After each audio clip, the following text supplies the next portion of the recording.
1952. Government corruption in Havana is rampant. A young Fidel Castro is running for Congress under a clean government party banner. But just before Election Day, the self-appointed chief of the military, Fulgencio Batista, snuffs out the elections, pushes out the Cuban president Carlos Prios Socorros in a bloodless coup, and takes control of the island republic. July 26, 1953, Castro makes a reckless, radical move. He leads a group of about 150 men to storm one of the biggest military garrisons in Cuba, the Moncada Barracks at Santiago de Cuba, on the eastern side of the island. The goal is to seize arms to build a military revolution. The result is a bloodbath. They failed miserably. Many of them died. Those that weren't killed were sent to jail, including Fidel. Batista plans to have Castro killed after his release, so Castro runs to Mexico. November 26, 1956, Castro returns from Mexico on a leaky old boat called the Granma with a few dozen men. They're ambushed by the Cuban army on December 2nd, and most of them are killed outright.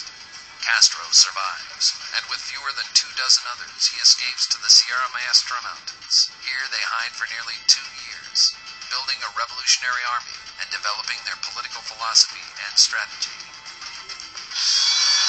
Throughout Cuba, people are growing more and more repulsed by the brutality of the Batista regime. He has jailed and killed thousands as he tries in vain to keep his grasp on power. The tighter he squeezes, the more his power slips away. After fighting a guerrilla war for the better part of a decade, Fidel Castro's opportunity has arrived.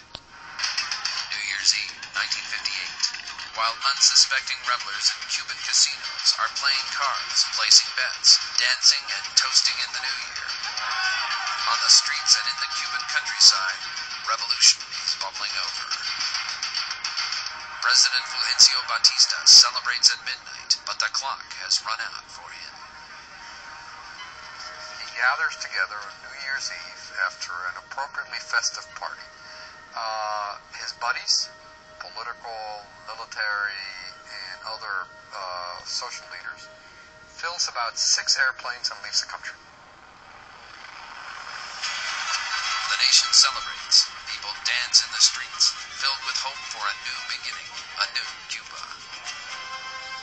Castro takes several days to roll into Havana. He drives across the country, rallying seas of people to his side. By the time he gets to Havana, 1 million people are on the streets to celebrate a victory they see as their own.